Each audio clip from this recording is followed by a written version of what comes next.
Phoenix has landed into an interesting period of animation history. With the Animation Guild currently in negotiations for a fair contract and a strike seeming inevitable at this point, and honestly I've been expecting them to go on strike for over a year now, I've been staying away from reviewing any cartoons from Animation Guild Studios, in the event that it turns out that they're as strict as SAG-AFTRA about influencers talking about struck work during negotiations and strikes. Unless and until I find out otherwise, either from the Guild putting out an official statement or someone from the Guild personally telling me, I shall continue to do so. It's not what I want to do, but as a Teamster who happens to love animation and would like to be part of the Guild someday, I want to show my solidarity any way I can. And, at least according to my research, one animation studio that was not part of the Guild, and thus whose work I can talk about without worrying that I'm scabbing, was a certain French-American company whose name should be familiar to any fan of the Saturday morning cartoons of yesteryear.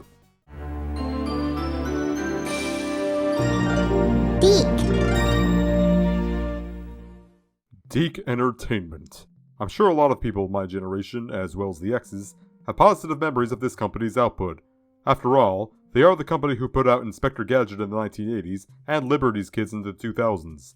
Two shows that, to this day, are fondly remembered by those who grew up during the respective decades they aired. I'm gonna wager, though, that around 90% of the nostalgia most people have for DiC are around those two shows and the YouTube poop spawned by their adaptations of video games, namely the Mario shows, Legend of Zelda, and Adventures of Sonic the Hedgehog. Mario, wherever you are! Help! Excuse me, princess. Snooping as usual, I see. Because let me tell you all now, DiC is a company y'all remember liking a lot more than you actually did. As a television animation company of the Reagan and Bush Sr. eras, most of their shows were basically glorified commercials to sell toys of popular IPs, with little if any regard for their qualities as cartoons on their own. Don't ask why anyone thought the Mario games lend themselves well to parodies of movies and fairy tales, or that Alex Winter and Keanu Reeves weren't as good as Bill and Ted as these two nobody schmucks from a sitcom adaptation nobody cares about. There are no answers, and if there are, we aren't prepared to handle them. And that's before getting into the quality of their animation. But before we do, and we will, let's put that on the back burner and discuss my catalyst for talking about DiC.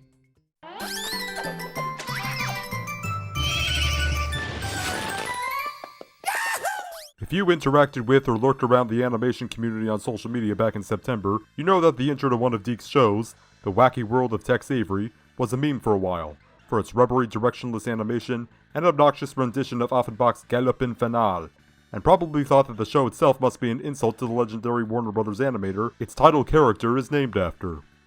You'd be right. I actually watched some bits of the show for this video, and it has more than earned its reputation. The show has 65 episodes, standard for a syndication cartoon at the time, that are essentially 22-minute packages of 3 shorts each. But I swear, the individual shorts themselves feel 22 minutes long from just how dull and slow they are. The writing is slow, the action is slow, the dialogue is slow, the jokes are slow. The show itself is so slow that you'd be forgiven for thinking it was made to cure insomnia. And reminder, this show bills itself as a tribute to Tex Avery. You know, the godfather of the Looney Tunes, the godfather of cartoon humor. And yet the only thing Looney Tunes that this show can compare in quality to are those shitty entries from the DePatie Freeling and Seven Arts eras. The buddy cartoons look like Duck Amuck or What's Opera Doc compared to anything from Wacky World. And yet DiC was actually proud of this show. So proud, in fact, that they named one of their subsidiaries after it, Les Studio Tex. I couldn't find much information on LST other than the logos they used throughout their existence, which apparently was 1997 to 2004, and the shows that they were involved with. And let me just say right now, I'll probably never give Wacky World a proper review. With how much of a borefest it is to watch, it doesn't give me nearly enough to talk about for a video. But one of LST's other shows certainly does. It wasn't enough to defile a legendary animator's name, they also decided to poke the bear that is the Sonic fanbase with one of the most baffling pieces of media to bear the Blue Buller's name.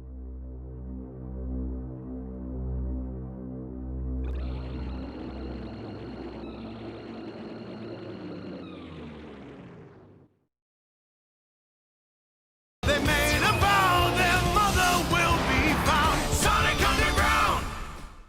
Sonic Underground. This is the third show overall in the Sonic the Hedgehog franchise, after the also DiC-produced Adventures of Sonic the Hedgehog and the one the fans commonly call Sonic Sat AM. It would also prove to be DiC's final outing with the Sonic franchise, and even disregarding all I've said about the company, it's easy to see why. Sonic Underground aired in its native France on TF1 from January to May of 1999, and in American syndication from August to October of that year. In terms of Sega history, this is the Dreamcast era, and indeed, the show was commissioned to help promote the system, and its big title starring the blue blur, Sonic Adventure. Now, Sonic Adventure is perhaps the biggest turning point in the franchise's history. Not only is it the first mainline Sonic game in full 3D, but it also marks a change in how the franchise was handled. During the Genesis and Saturn eras, with Japan opting to keep to a simple story for the Sonic games, America and Europe had different ideas of what the lore should be, with Europe sticking closer to a series Bible marketers in the West were given, and America largely coming up with their own lore. You can see America's take in the Archie comics and Sat AM, and Europe's in Fleetway's Sonic the Comic. But with Sonic Adventure, Japan decided to soft reboot the franchise and establish their own lore for the series that would become the official lore worldwide going forward, relegating the American and European versions to the comics. None of this stuff about Sally Acorn or Johnny Lightfoot, or anything else the West pulled out of their ass. This new Dreamcast era was going to bring change for Sega and the Sonic franchise as a whole. And it did.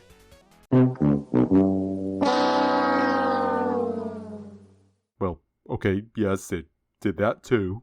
But it also established a bolder and less cartoony direction for the franchise, effectively decanonizing every other iteration, and discontinuing what we now call the Classic Series. For 13 years, until Generations canonically established the Classic Series as the franchise's events pre-adventure.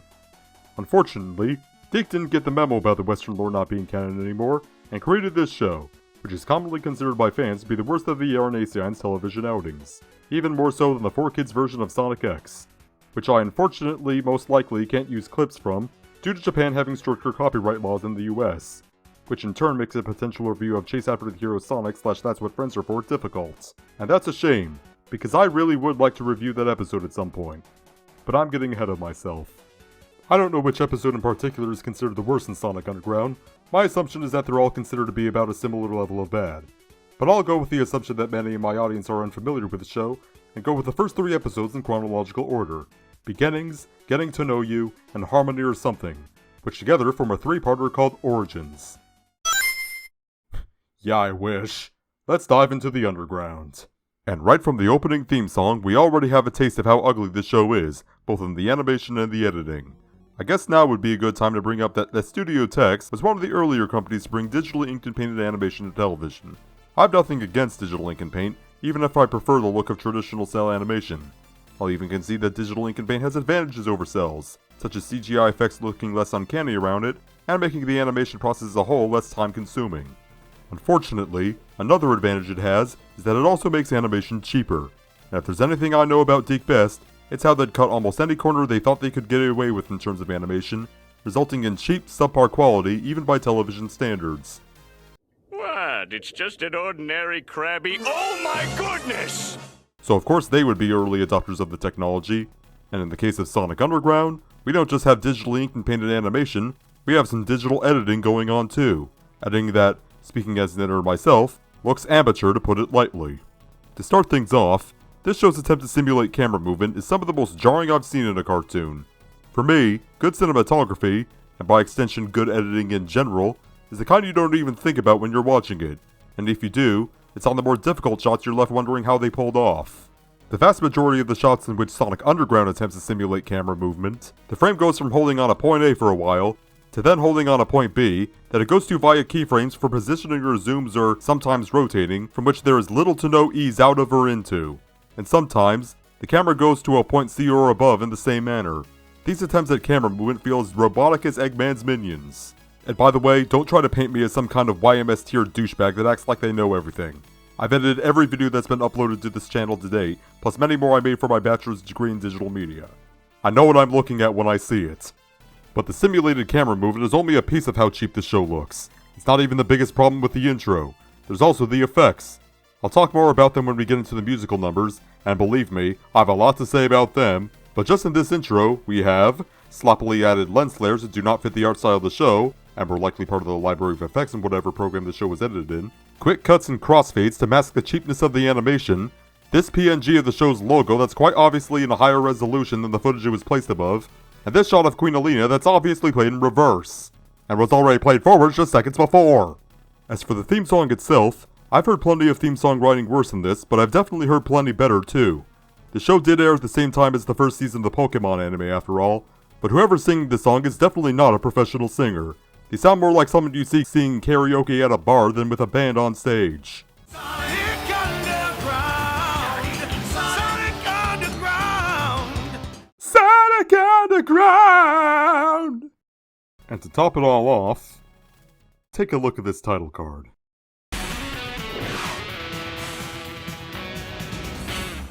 Yep, that's Comic Sans you're looking at.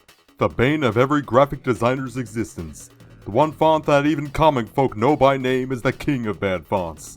To use this font is to sacrifice one's dignity, and tell the world, yes, I am willing to become a laughingstock among anyone who would otherwise take me seriously. Does it suck worse than any font? Well, I wouldn't say that. As a professional graphic designer, I personally find Curls and Jokerman uglier and more juvenile looking. But Comic Sans is definitely the font that sucks the most. As in, the bad font that's the most used, the most recognizable, and has the biggest reputation as a bad font. That and Papyrus. Graphic Design 101. Never use Comic Sans or Papyrus, not even ironically. They're ugly, they're overused, and you will be mocked for using them. If Toby Fox creates a skeleton character named after a font, that's your cue to not use it. Wow, so much to rant on so far, and we haven't even gotten to the actual show yet. Let's get on with it already. Yes, get on with it! The story arc, and the series as a whole, begins with a narration of Queen Alina, describing what might as well be the story of how AI companies took over Facebook and Twitter. There was a time when Robotropolis was beautiful. It was then a peaceful city known as Mobotropolis. Then, everything changed when the Fire Nation attacked. The evil Dr. Robotnik used his technology to turn our world into a place of terror.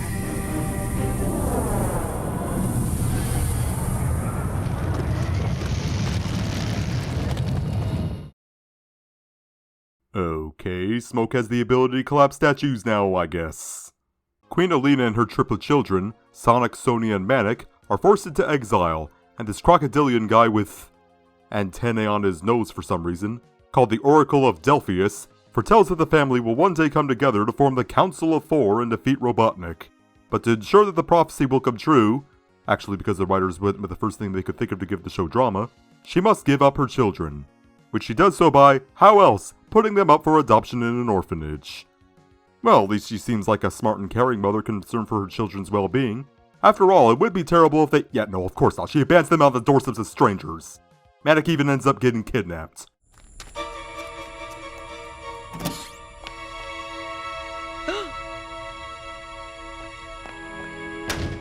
Great parenting, Casey Anthony.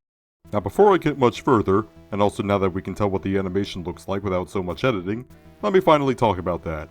In regards to the backgrounds and sets, they look okay if generic. They look like places I've seen in scores of other cartoons, but there's a decent amount of detail and a sensible use of color to them. The character designs though, oh boy, that's where things really fall apart. I've never liked the conjoined eyes design trope, but it's especially ugly on our Aranacine heroes here. This show has a hard time keeping the character designs consistent too. So sometimes their double-pupiled Cyclops eyes change size. Sometimes their eyes take up a little less than half their face, whereas sometimes it'll take up like 2/3. The other characters aren't much better designed either. They look like the kind of characters from one of those how-to-draw books you find in book fairs back in the 2000s. You know the ones. And some of the characters have quite a lot of detail on them, which you'd probably think is a good thing, except for the fact that the outlines are all colorless and in a single line weight too thick to make that detail look good. As a whole, the animation looks like somebody took the frames of SAT-AM and traced over them some digital art program like they were making one of those Sonic X recolors that were big around 2010 or so. Speaking of Sonic X recolors, that's essentially the kind of creativity that went into Sonia and Manic, the kind of low-skill artistry and writing you'd find in droves on DeviantArt, presented in an actual TV show. We don't even get appearances from most of Sonic's established allies in this show. Amy Rose, Mighty the Armadillo, Ray the Flying Squirrel, Team Chaotix, even Tails, you'll get none of them and like it. The only character from the games other than Sonic and Robotnik who appears in this show is Knuckles, and even then, only for a few episodes and with a woefully unfitting voice. But I can't let Mobius be destroyed. All right, I'll do it. For the good of Mobius. Idris Elba, that is not. Actually, fun fact, it's Brian Drummond, who funnily enough would go on to voice Robotnik in Sonic Prime. As for Sonic's voice actor, Deke decided to bring back Jaleel White from Adventures in Sat AM for the role, as well as Manic and Sonia. I don't really have much to say about his performance as Sonic and Manic. It's pretty obvious they're both voiced by the same person, and if you know White's performances as Sonic on the other Deke shows, you know what to expect here. Manic sounding a bit more punkish, fitting of his character. Sonia, on the other hand... Yeah, it's with her where I just hear Urkel. Pretty much anytime she opens her mouth, I'm just waiting for her to make a mess or break something, and then say... Can I do that? And because she's taken in by a prim and proper wealthy lady, that of course means she grows up to become pissy around so-called dirty things like sewage. Which I'd say is 1950s levels of writing female characters, but that would be an insult to Annie Oakley, Katharine Hepburn, Babe Dietrichson Zaharias, and pretty much any other woman who made a name for themselves as a tomboy before the 1950s. And if you can believe it, TV tropes call Sonia a tomboy. But I digress. So as I just alluded to, the Tripits are raised by the Mobians that take them in and are trained on the instruments represented by the Medallions. Manic is raised by a guy named Farrell to be a thief and drummer. Sonia is raised by... this love child of Mock from Rock and Roll and the Red Queen from Burton's Alice in Wonderland as a well-mannered pianist, and Sonic learns to play guitar and is raised by... these two characters who we never see again after Robotnik's minions arrest them and burn their house down.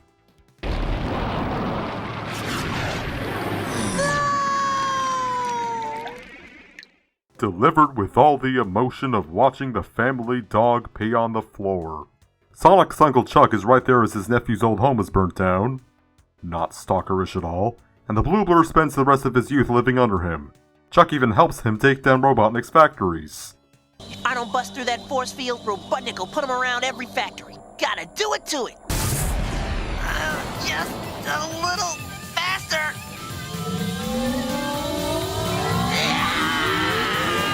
Okay, that's not the face of running at supersonic speed. That's the face of trying to squeeze out a turd when you're constipated.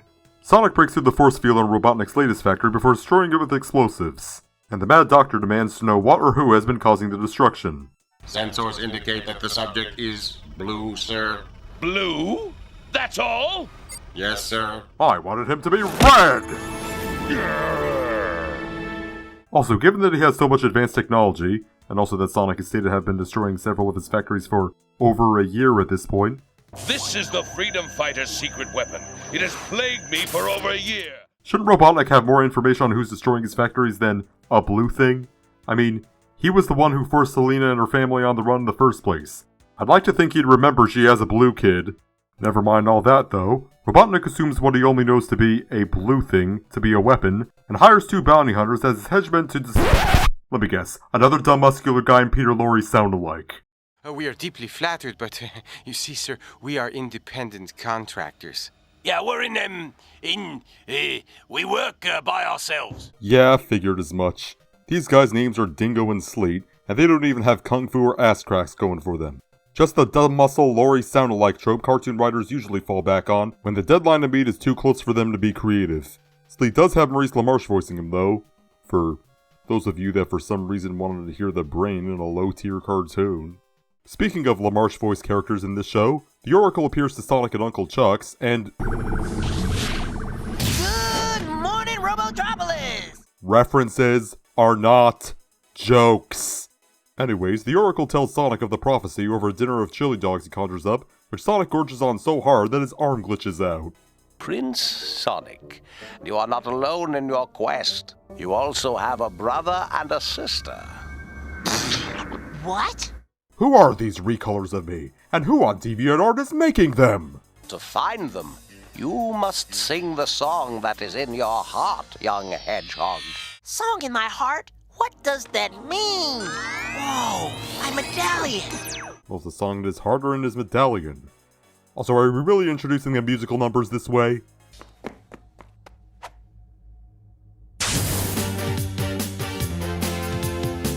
Or for f***'s sake, TV Tropes has this as a discredited trope! Anyways, now that we've reached the show's first musical number, let me just say right now, as a rule, you can expect any song in a cartoon made before Phineas and Ferb, and isn't the theme song, to be auditory garbage. There are exceptions, of course, the various musical numbers on The Simpsons among them, but generally, television songwriters didn't really know how to write songs until the Povenmire universe of cartoons showed up.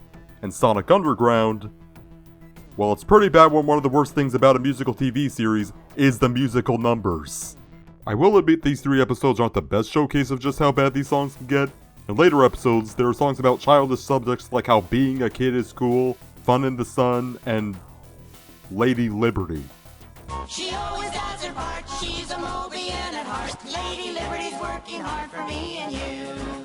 But one thing the songs have in common throughout the show is that they feel like they were written by coming up with the title first and the lyrics after, instead of the other way around like a good song would.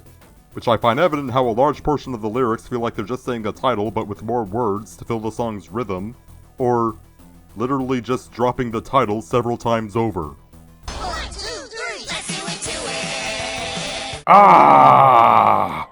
And the Aeronaceans have grating singing voices on top of that. Sonic in particular sounds like a constipated Vince Neil. Hey, now we have a voice to go with a face! There's something missing. Something's not quite right. You look so constipated.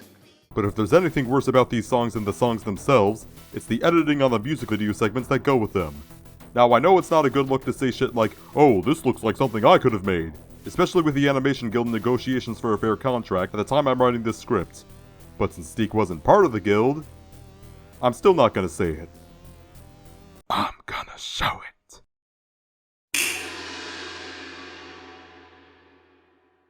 Not that difficult.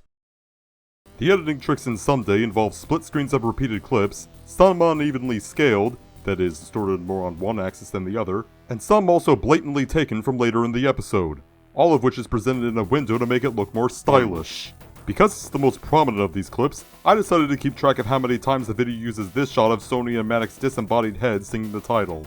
This song is 1 minute and 46 seconds long, from the opening flash to the closing effect of a TV turning off, and in this time span, this clip is used 5 times. 5 times! That's an average of a little under 21 seconds and 5 frames, assuming 24 frame a second playback. And on the 4th use, it's used when the title isn't even being sung! My assumption as to why the clips are repeated here is, decommissioned the standard 22 minutes worth of animation for every episode, but the animators didn't get the memo that some of that animation would play simultaneously during the music video segments, so the editors were forced to play what was given to them on repeat, in which case, this would be more the fault of the execs than the editors. With that said though, there are plenty of music videos throughout the show, including in this Origins arc, where the editors have no one to blame but themselves. But I'm getting ahead of myself. Oh my god, Brian, there's a message in my alphabet. It says, ooh. Peter, those are Cheerios.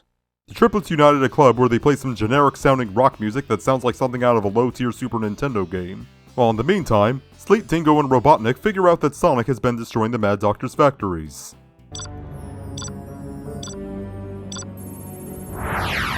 Hedgehog? It's a blasted hedgehog! And I would know. I speak camera. Freeze! Bring up Queen Alina's brats. Execute retinal scan. Okay, Robotnik, I don't think a retinal scan is going to work. A, when your subjects are being recorded from what appears to be around 20 feet away.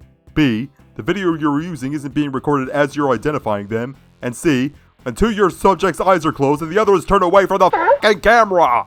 What you're looking for is facial recognition technology. And even then, with Sony not facing the camera, you're better off just using that picture you bring up the triplets and your own judgment! So Robotnik has the triplets' guardian season turned into robots, and the Oracle tells them that they must begin their journey. And the episode ends with them going on their way. How about something less likely to make this video a target for copyright bots? No, that's no good either. Aha, there we go. I'm on my way. I'm on my way.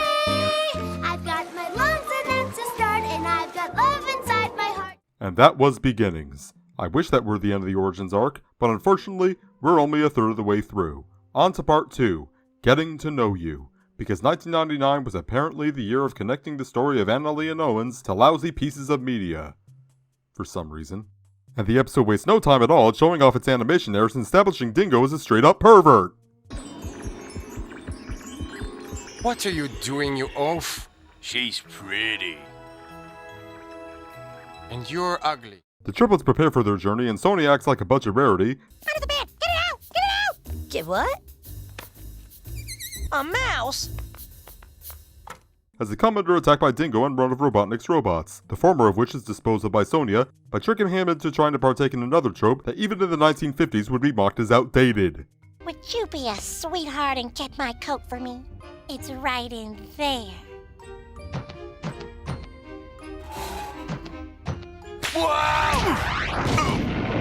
Chivalry is dead. Yeah, that's right, show. You got me using a scene from Teen Titans Go, the show that helped destroy Cartoon Network. Hope you're proud of yourself. You're such a target of ridicule with me that I'm using Teen Titans Go scenes to make fun of you. Sonic and Manic, on the other hand, disable the robot in a scene of a Genera brand slapstick scenario, which is like wacky slapstick hijinks, but, you know, the store brand, made with cheaper ingredients. When Dingo and the robot fail, Sleet tries to detain the triplets himself. Move back, please. Okay, I'm convinced that zoom out was added by the editor trying to salvage this scene by turning it into a fourth wall break. I mean, look at the animation here. Sleet's not looking at the triplets, he's looking at the camera, and he's saying move back as the camera moves back. This feels like the editor noticed Sleet's eyes, and took the opportunity to try to present the shot as a fourth wall break. Even if it's not intentional, and I'd indeed wager it isn't, it's still funny to watch play out. But if it is, it's a crumb of genius in an otherwise shitty show. Anyways, Dingo ends up stopping Sleet through his own stupidity, and the triplets take the opportunity to escape through the sewer into the forest. Amidst the jabs and bickering that they of course get up to, we get the only intentionally comedic moment in this entire arc that actually succeeds at being funny. I have a photographic memory. Photographic memory? Ooh! Jeez! Credit where it's due, it's a funny interaction. Even shitty cartoons can have an occasional funny moment. Anyways, the triplets encounter a Leonine named Gondar, who has been sent by the Oracle to train them. Even though they've all shown themselves to have great control over their powers already. For instance, let me just remind you what happened in the previous episode.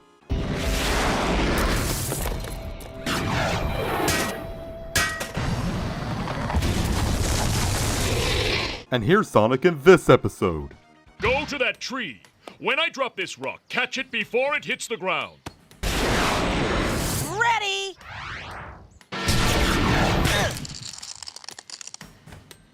I looked to see if maybe this sudden nerfing of Sonic's abilities could be chalked down to the writers just not watching the previous episode.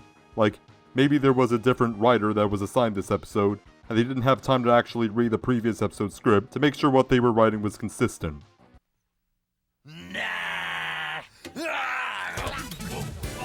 All three of these episodes were credited to the same two writers. I know that doesn't necessarily mean all the work is theirs, writers' rooms and all, but even then, a jarring continuity error was made, no one noticed it or corrected it in time, and it ended up rearing its ugly head in the finished product.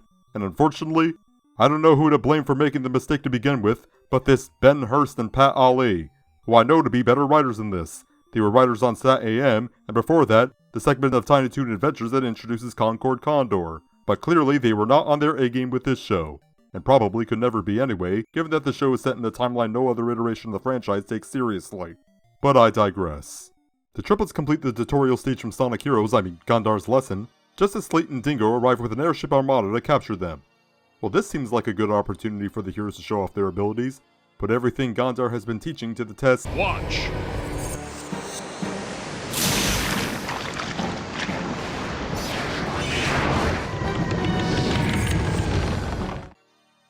Or the writers can just pull stuff out of their asses. That works too. Gondar sends the trio to a temple in the mountains with an invisible staircase, which sounds like a cool idea, until you remember this is Deke. They probably came up with this idea so they didn't have to match the footsteps to stairs. One of the temple's monks reveals to the triplets that the medallions can summon the instruments they represent, as well as other powers that they will only discover when they, you guessed it, work together in harmony. Which they fail to do against a monster the monk conjures up, but impress them when they do so when defending Sonic's impulsive actions. You're talking about one of the best freedom fighters there is. He saved my butt a couple of times. A couple of times? Manic, what are you talking about? The closest he's done to saving you is going after the robot that had you in its grasp. And even then, you played a role in saving yourself. A couple of times. More like he saved you half of a time. And the episode ends with the obligatory musical number, this time presented as a lousy attempt at imitating the playback of a film reel. None of the clips are centered properly, and the borders around them were applied via a shoddy chroma key effect. And yes, I do know that's how it was done, because you can still see the pixels of the white mask out for the effect that the keyer didn't pick up because the D-spill was set too low. Guys, it's a black border with rounded interior corners. It can be done more convincingly with a transparent PNG, perhaps with white rectangles representing sprocket holes. How do you f*** up an effect so simple to pull off? Also, yeah, no. No, you are not going to convince me that the deep voices that choir are coming out of 3 characters voiced by Jaleel White. I'll sooner believe Paul Simon's voice comes out of Chevy Chase. And that was getting to know you. By now, I've already gotten to know this show is quite a turd, but we still have one more episode of this cursed arc to go. Harmony or Something. A title that sounds like the writers were at the peak of ennui as they came up with it. Hey, what did we call this episode? Oh, I don't know. Just call it Harmony or something. The episode begins with Robotnik disciplining Dingo and Sleep for their failure in catching the triplets, but decides to spare them from returning to robots when they present him with footage of the triplets training. There's not much to make fun of about the scene, other than Sleet and Dingo giving their thanks to Robotnik by going off model and kissing the air around his hand. Deek's animation quality, everyone. Meanwhile, another simulation conjured up by the monk, whose name is Thelonious, by the way, after the jazz pianist. Sonic and Sonia find that their instruments can fire lasers, while Manic's drums cause earthquakes. Despite defeating the dragon in the simulation, they end up failing due to being in the path of the rubble of the castle they escaped to. Young Manic, you were disappointed because the others had wonderful powers, while yours seemed small. What are you talking about, Thelonious? Manic didn't seem all that bothered about his ability. If anything, Sonic was the one who was bothered. He's the one that broke the harmony. Yo, Manic, what's the matter with you? What good's an earthquake when that thing's flying? Well, so much for harmony. Never mind all that though, this arc has 2 more acts to get through, and it needs another ass pull to advance its story. And an ass pull we get. Thelonious feels a great disturbance in the force, which turns out to be Robotnik on the attack again. They've even captured Sonic's friend Trevor! Wait, who? You can't just make up people! Sonic's quite upset about what's happening to this rando who has never been brought up before this moment though, so he convinces Thelonious to teleport himself and the other triplets from the temple to Robotnik's lab. Why isn't that? Lady Windermere! She opposed me. That's in such poor taste. Sonia, you saw she was roboticized. You're acting surprised about something you already know has happened. Anyways, the triplets learn through surveillance footage that Robotnik is intending on capturing the Oracle, and upon rescuing Trevor, off screen of course because not even the writers care enough about him to flesh him out, they decide to steal one of the Doctor's ships to escape the base and rescue the Oracle.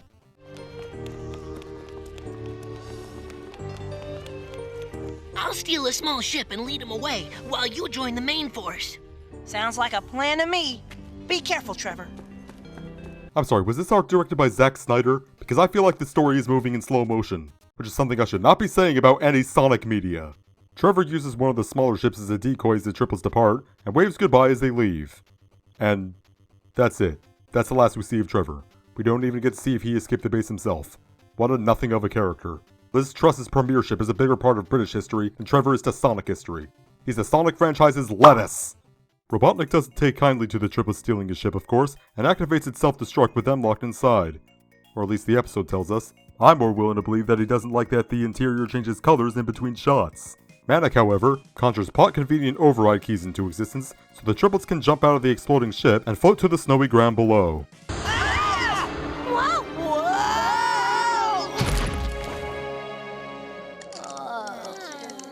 Well, that was pretty painless. I'll say, considering how slow you 3 were to land.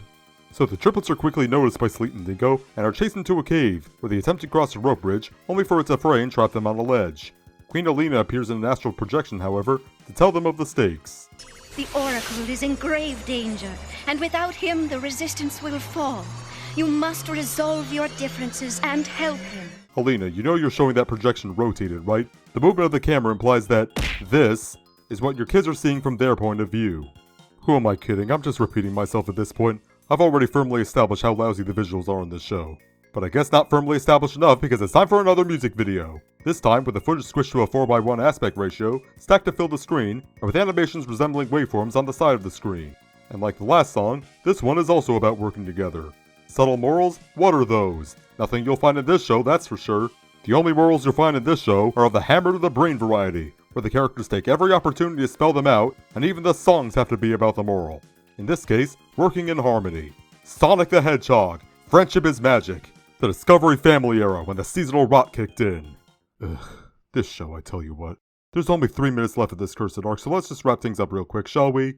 Sonic remembers that he's canonically fast enough to run up walls, and he and his siblings do so, where they find Sleet, Dingo, and Robotnik's minions waiting.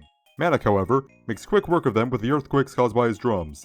The Oracle congratulates the triplets on finding the harmony between them, even though Manic did most of the work just now. In fact, come to think of it, he did most of the work of this entire episode, including saving everyone's lives! And finally, the episode ends with Alina and the Oracle watching as the triplets take off on the rest of their adventure. Robotnik couldn't have destroyed you.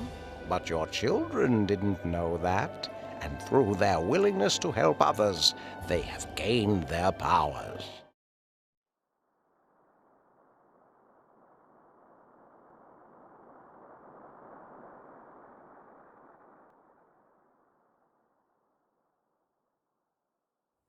Okay, that right there, that was messed up.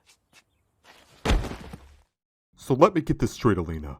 On top of abandoning your children on the doorsteps of random strangers when they were infants, your idea of teaching them life lessons is by disrespecting their intelligence by outright lying to them?